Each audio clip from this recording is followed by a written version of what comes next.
पिछले एपिसोड में आपने देखा गोल्डन सकुरा प्लान बनाता है विक्टर और आडम को लड़वाने का। सकुरा के आदमी आडम के सैनिकों का भेष बदल के केप टाउन पे आम लोगों को मार देते हैं। ये बात जैसे ही विक्टर को पता चलती है वो बदले में आडम के सैनिकों पे हमला करवा देता है। पबजी और फ्री फायर वालों के बीच में जंग ना हो इसलिए आडम विक्टर के पास जाता है और सुलह की बात करता है। विक्टर भी इस बात के लिए मान जाता है। अब आगे बरमूडा के लोगों, आज मैंने यहाँ आप सबको यहाँ एक खास वजह से जमा किया है क्योंकि पिछले कुछ दिनों में हमारे आपसी संबंध बहुत ज़्यादा ही बिगड़ चुके थे। एक छोटी सी नोक झोंक से लड़ाई शुरू हो गई थी और कुछ गलत फहमी की वजह से विक्टर दादा के सैनिक और हमारे सैनिक आपस में लड़ने लगे थे। मैंने और विक्टर दादा ने बैठकर इस मसले को सुलझा लिया है। कुछ गलतफहमियां थी जो दूर हो चुकी है और अब कोई भी लड़ाई नहीं होगी। हम सब लोग पहले की तरह ही शांति से मिलजुल कर रहेंगे।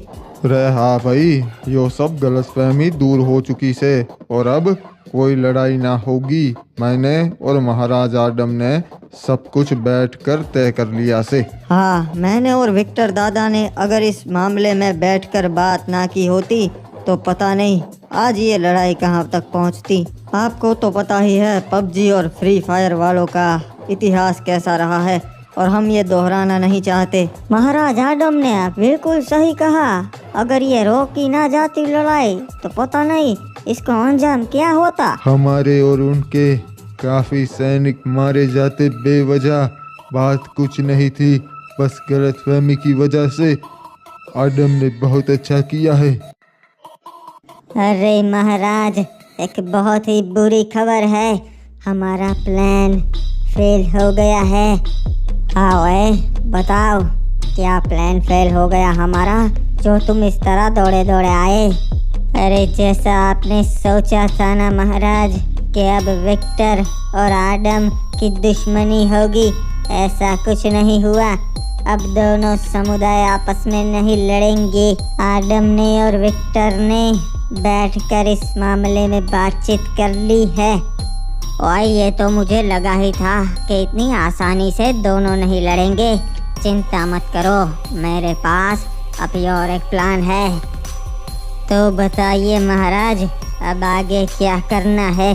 और रात होते ही विक्टर दादा के सैनिक का भेष बदल के आडम के सैनिक मार दो। मुझे तो इस बात का पता भी नहीं था कि दोनों राज्य के लोग एक दूसरे के साथ लड़ रहे थे। अच्छा हुआ महाराज आडम ने सुलह करवा दी, वरना पता नहीं क्या होता। सुलह तो हो गई पर अब तक पता नहीं चल पाया कि लड़ाई किस वजह से थी।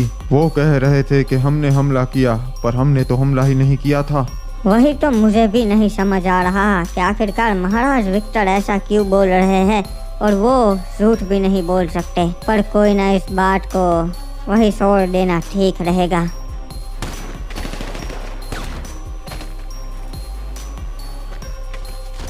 अरे ये क्या, ये कैसी आवाज़ है? लगता है किसी ने हमला कर दिया है। चलो जाके देखते हैं। ये क्या, हमारे इतने सारे सैनिक किसने मार दिए? कौन हो सकता है जो हमारे सैनिक पे हमला करेगा? ऐसा तो कोई भी राज्य, कोई भी कबीला नहीं है। वो लोग ज्यादा दूर भाग कर नहीं गए होंगे। अगर अभी मार के गए हैं तो ये देखो। अरे ये क्या, ये तो विक्टर दादा के ही सैनिक है। पर ऐसा क्यों? लगता है बहुत बड़ी जंग होने वाली है। विक्टर दादा ने उल्लंघन किया है, हमें महाराज को बताना होगा। हाँ बताओ क्रिमिनल, क्या हुआ है? महाराज, रात को हमारे ऊपर हमला हुआ था और हमारे 10 से 15 सैनिक मारे गए। और जब मैंने देखा कोई भाग के जा रहा है तो वो विक्टर दादा के सैनिक थे। अरे ये नहीं हो सकता, ये नामुमकिन है। सुलह हो चुकी है और विक्टर दादा कभी ऐसी ऊंची हरकत नहीं करेगा। लगता है अंधेरे में तुम्हें कोई गलत फहमी हो गई है क्रिमिनल। अरे कोई गलत फहमी नहीं हुई है हमें। मैंने अपनी आंखों से देखा, वो 3-4 बंदे भाग कर जा रहे थे और महाराज विक्टर के ही सैनिक थे वो। उन्होंने ही हमारे सैनिकों को मारा। आखिर विक्टर दादा ऐसा कर क्यों रहे हैं? मुझे कुछ पता नहीं चल रहा, कुछ तो गड़बड़ है। कोई गड़बड़ नहीं है, आप पूरे बरमूडा के महाराज बन गए हो, इसलिए वो पबजी वाले और विक्टर सल्टा है वो। आखिर कब तक ऐसा सल्टा रहेगा बताइए? क्रिमिनल की बात सही है, आखिर कब तक सहते रहेंगे? ये दूसरी बार हमारे बेगुनाह सैनिक मारे गए, उनका कोई कसूर भी नहीं था। अब ये बर्दाश्त के बाहर हो रहा है। सही कहा चाचा ने, अब हाथ पे हाथ चढ़े नहीं बैठना चाहिए। अब हम मौका नहीं दे सकते। अगर आप उस पे हमला नहीं करेंगे तो मैं अपने क्रिमिनल भाइयों को लेकर वहाँ जाऊँगा। आप लोगों की बात बिल्कुल सही है। अब हम विक्टर दादा को माफ़ नहीं कर सकते। पहले उन्होंने बगैर किसी कारण हमारे सैनिक मार दिए और अब उन्होंने सुलह होने के बाद भी हमला किया। चलिए हम हमला करेंगे, सेना तैयार की जाए। अरे महाराज, हमारा काम अच्छे से हो गया है। देखिए, ओए देख रहा हूँ, हमारा काम हो रहा है। आदम की सेना जा रही है। अब बस शाम तक की ही देरी है। दोनों में से कोई एक खत्म हो जाएगा, या तो विक्टर नहीं बचेगा या फिर आदम। महाराज, आज के बाद तो पूरे बरमूडा में दंगे हो जाएंगे, सभी एक दूसरे से लड़ पड़ेंगे। ओए, जैसा मैं चाहता था बिल्कुल वैसा ही हो रहा है। इसके बाद अब आदम की ही बारी है, तुम बस देखते जाओ। हाँ महाराज, बरमूडा जल्द ही जरूर आपका होगा। अरे ये क्या, ये तो पूरी सेना आ रही है। रे भाई, क्या हो गया? महाराज आदम अपनी बहुत बड़ी सेना लेकर आ रहे हैं। लगता है जंग के इरादे से ही आ रहे हैं। सोचा नहीं था भाई कि महाराज आदम ऐसा करेंगे। मुख्य द्वार बंद कर दो। पर विक्टर दादा, हमारे बहुत सैनिक अभी भी बाहर हैं। रे भाई, यो तो गड़बड़ हो गई। विक्टर, सुलह होने के बावजूद तुमने हमारे सैनिकों पे हमला किया और उन्हें मार दिया। तुमने जंग छेड़ दी है। मैंने सोचा नहीं था कि एक दिन ऐसा आएगा कि तुम ऐसी घटिया हरकत करोगे, पर अब तुम्हें सजा जरूर मिलेगी। हम भी ये जंग नहीं चाहते हैं। अगर तुम आत्मसमर्पण कर दोगे तो दोनों तरफ के सैनिकों का खून नहीं बहेगा। नहीं महाराज, आत्मसमर्पण मत करना। हम कायर नहीं है, हम जंग करेंगे, हम लड़ेंगे। अरे ये क्या, ये तो हम पे हमला हुआ है। चलो सब लोग। हम पे हमला कर रही है, सबको खत्म कर दो।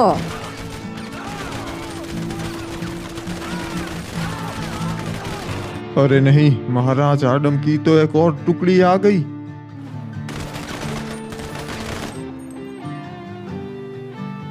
विक्टर, तुम कायरों की तरह अंदर छुपे हो और बाहर तुम्हारे सैनिक मर रहे हैं। तुम ये अच्छे से जानते हो कि तुम मेरे से नहीं जीत पाओगे।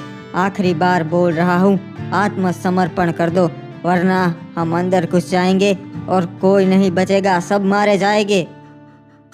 अब हमारे पास और कोई रास्ता ना से, मुझे आत्मसमर्पण करना ही होगा। मुख्य द्वार खोल दो।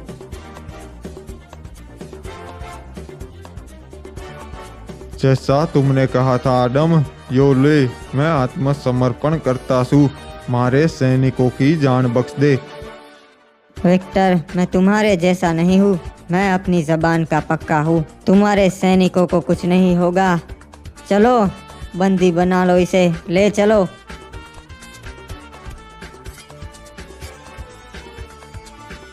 रे, मारे से बहुत बड़ी गलती हो गई। मन ने आदम पे भरोसा ही ना करना चाहिए था। लगता से मारी तरह धीरे धीरे सबको बंदी बना लेगा। विक्टर, मैं तुमसे मिलने आया हूँ सिर्फ एक वजह के लिए। मुझे जानना है, आखिर क्यों किया तुमने ऐसा? जैसा तुम्हें पता से, पहले हमला हमने ना किया था, तुम्हारे सैनिकों ने किया था, और इस बार हमने कुछ ना किया। मेरे 15 सैनिक मारे गए हैं विक्टर, और तुम बोल रहे हो मैंने कुछ नहीं किया।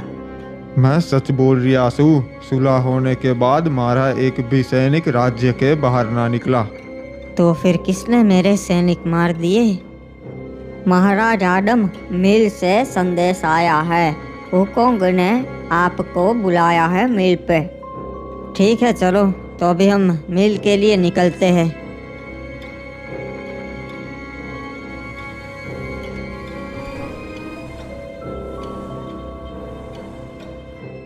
ये लो महाराज आडम आ ही गए।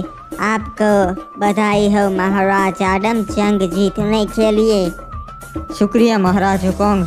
मैं जानना चाहता हूँ ऐसा तो क्या हुआ जो आपने मुझे तुरंत मिल पे बुलाया?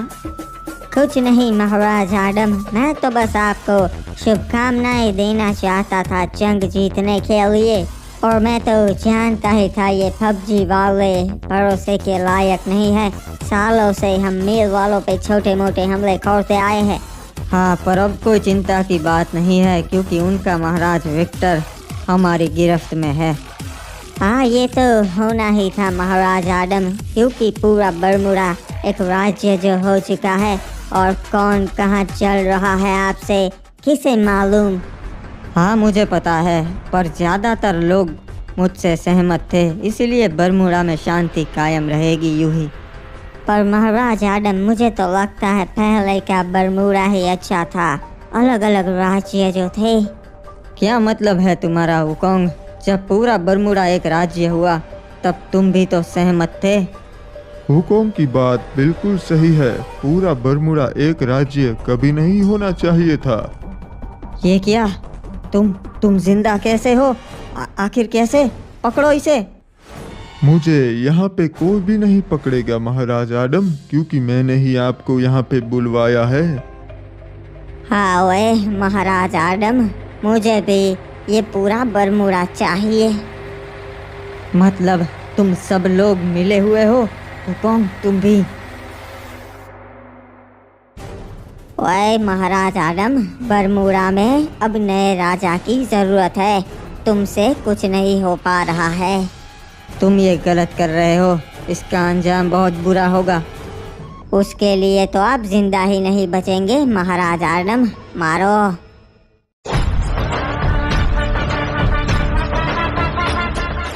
इतनी आसानी से नहीं गोल्डन सकुरा।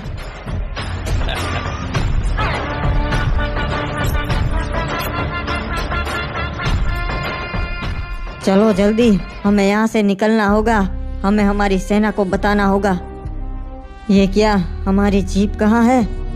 ओए, आज तुम्हारा मरना तय है आडम, पर तुम्हें मारने से पहले एक खास बात बताना चाहता हूँ। तुम्हें और विक्टर को हमने ही लड़वाया। वो मेरे ही आदमी थे हर जगह, जो तुम्हारे आदमियों को और उसके आदमियों को मार रहे थे।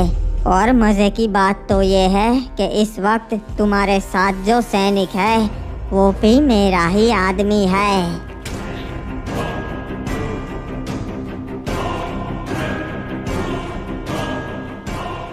आखिरकार आडम, तुम्हें मार ही दिया।